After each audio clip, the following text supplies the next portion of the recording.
Добро, благодарам на сите за присуството. Во рамки на редовните теренски активности на ВМРО-ДПМН, денеска имавме средба со Општинскиот комитет во Газибаба и посета на Општина Газибаба. Една навистина плодна дискусија во која што разговараме за актуелните политички случувања во Македонија, како и за периодот кој што следува.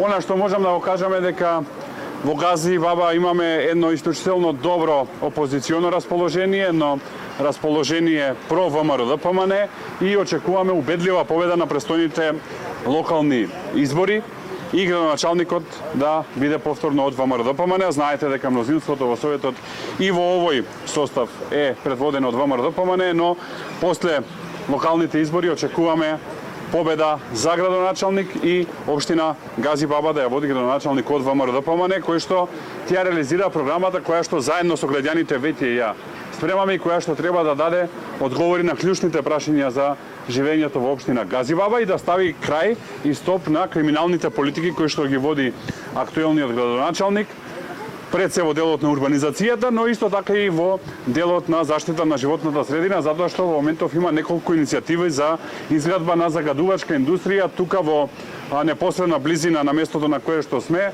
значи во кругот на Железара, непосредно до населбите Автокоманда, Железара, па од другата страна, ако сакате и Маđари, каде што ќе сакаат да се предвиде загадувачка индустрија која што ќе го загрози животот на граѓаните. Тука ние сме против тоа, ќе го спречиме тоа, а идниот градоначалник на ВМРО-ДПМН ќе ја развива општината во правилна насока.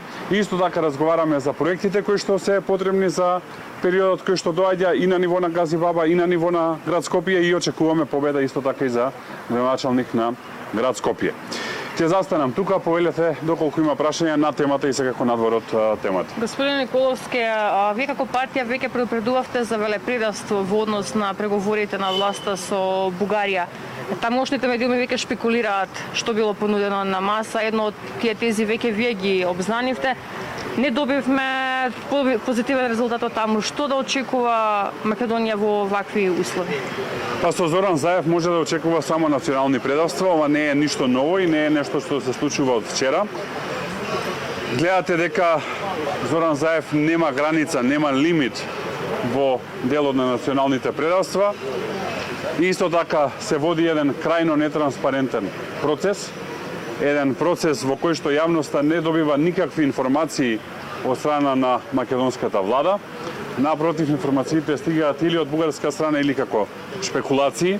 Да го предупредам од овдека Зоран Заев да не помислува да се игра со македонскиот национален идентитет, со македонскиот јазик, македонската култура, македонската самобитност и македонската историја, затоа што ќе добие жесток одговор на било каков обид за ништење на македонскиот национален идентитет.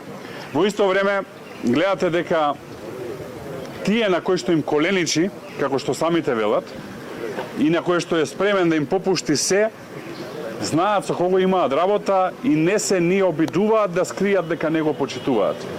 Затоа што никој не почитува човек кој што не се почитува сам себе.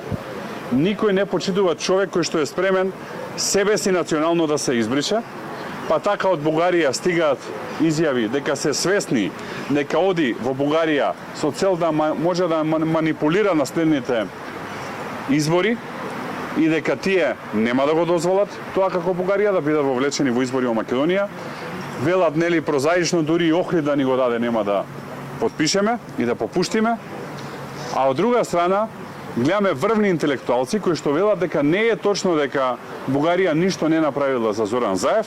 Бугарија му помогнала на Зоран Заев да дојде на власт во Македонија, што е потврда на она што ние го зборуваме изминативе 4 години за еден изборен инженеринг кој што беше за жал спонзориран и од соседните држави. Тоа ќе се спречи на следните локални и се надевам предвремени парламентарни избори во октомври кога ќе се стави крај на овие национални предавства. Господин Николовски, имате ли вие информација за што точно содржи предлогот што го однесе Заев, бидејќи од владата стигна информација, демантира дека воопшто станува за преговори за македонскиот идентитет? Немаме информација, затоа што не споделуваат информации со нас и тука се гледа една голема разлика. Како што гледате во Бугарија сите политички партии се добро информирани за процесот и комуницираат со владата и владата ги информира, додека во Македонија тие информации се кријат од опозицијата и логиката е едноставна, се кријат затоа што не се поволни за Македонија. Затоа што ако се добри, јас не гледам причина зашто Зоран Заев не би ги споделил со ВМРО-ДПМНЕ, со опозицијата и со народот. И второ, во однос на демантите на владата, најдобар доказ да демантираат е да го извадат во јавноста тој предлог од некаде по наши информации 15 на страни за јавноста да види што навистина предлагаат, но имајќи предвид дека не го вадат во јавноста, уште еднаш потврдуваат дека одат на газење на македонските национални интереси, на македонскиот јазик, македонската историја и македонската самобитност. Рековте дека остро ќе одговорите. Што значи тоа? Што значи тоа остар одговор? Ние сме на улиците и доколку Зоран Заев влезе во процес на национално предавство, ќе повикаме целокупниот македонски народ на улиците до спречување на тоа национално предавство. Во однос на стратегијата на ВМРО-ДПМНЕ за следниот период, јавноста ќе информираме во текот на овие денови, зависи од сите овие констелации кои што ги споменав до сега. Господин Николовски, уште едно прашање во однос на една друга актуелна состојба. Граѓаните во моментов немаат достапни документи, односно не може лесно да се дојде до пасоши, лични карти, возачки, значи не постојат образци за личните документи. Може ли еден коментар во однос на ова? Може, во се обидуваат да најдат личен интерес и затоа каснат процесите. Пасоши нема за македонските граѓани, ама има за најголемите светски наркобосови и криминалци. Обичен човек не може да извади пасош, ама седат пекар извади македонски пасош. На тоа дно е донесена државата, да родителите треба да плаќаат за печатење на свидетелствата на нивните деца.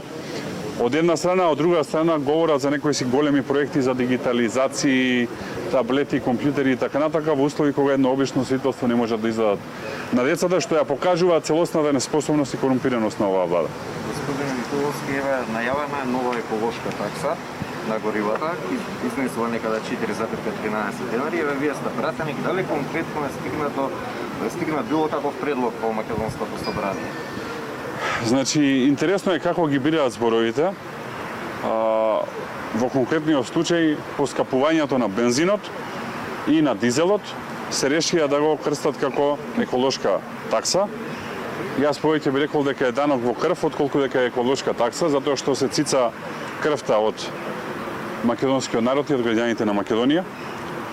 Затоа што поскапувањето на бензинот и на дизелот за 4 денари ќе удри по джебот на секое семејство и директно за сите оние кои што имаат автомобили, но и индиректно затоа што ќе поскапи транспортот, а со тоа и производството на многу производи, почнувајќи тука од лебот, продолжувајќи преку основните намирници, така што тоа сериозно ќе удри по джебот на граѓаните, а да не забораваме дека моментов се работи на нова цена на електричната енергија, која што очекувам исто така да поскапи, тоа да поскапи во двоцифрен процент во однос на ова што е досега, што значи дека имаме едно целосно отфрлање на владата во економијата, кое што треба да го плаќат граѓаните преку овој, како што јас го нарекувам, данок во крв, преку поскапувањето на бензинот, на дизелот и на струјата. Но и на тоа ќе дојде крај на следните избори.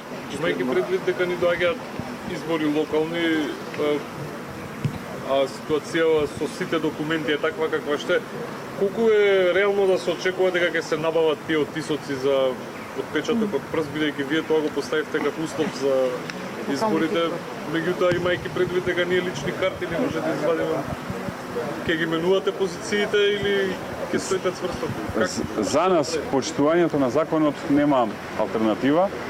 Во законот јасно пишува дека начинот на евидентирање на граѓаните на следните локални и парламентарни избори ќе е преку оттисок од прст. Тоа е наше барање за кое што долго се боревме во Македонското собрание, успеавме да го добиеме и тоа барање гарантира фери демократски избори и од тоа отстапување нема.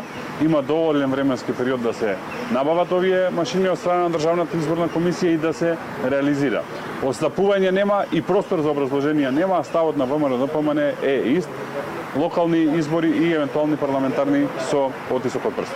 Господин Николовски, имаме конкретно викендот 15.000 македонски граѓани идат да се вакцинираат во Србија, а кај нас вакциналните пунктови се затворени. Ваш коментар? Катастрофа, трагедија, значи оваа неспособност на Венко Филипчи и Зоран Заев чини илјадници македонски семејства завиени во црно, стотици илјади луѓе кои што поминаа или поминуваат низ хоророт на коронавирусот, осиромашени, зацрнети семејства и понижени македонци и македонски граѓани кои што треба да одат да молат да се вакцинираат во Србија или во Бугарија, додека Венко Филипче води ефтин личен маркетинг преку играње на мал фудбал, што ја покажува забеганоста на негова и на владата во која што е тој дел, во услови кога луѓе умираат, вие да плаќате пиар агенција која што ќе ви организира играње на мал фудбал случајно во Битола, покажува на кое ниво е забеганоста. Од овој состанок кој што го имавме денес тука во Гази Баба произлезе една добра идеја, а тоа е владата да ги компензира трошоците на македонските граѓани кои што одат на вакцинација надвор, затоа што тие луѓе трошат средства за патување до таму, за престој таму, гориво и така натака, во услови кога плаќаат во Македонија данок и во услови кога плаќаат здравствено осигурување, мора да ги поднесат овие трошоци, така што произлезе една добра идеја која што ќе разработиме во следниот период, а тоа е македонската влада да ги рефундира трошоците кои што се направени на македонските граѓани кои што мора да одат надвор да се вакцинираат, не по нивна вина, туку по вина на владата на Зоран Заев и Венко Филипчи. Благодарам на сите.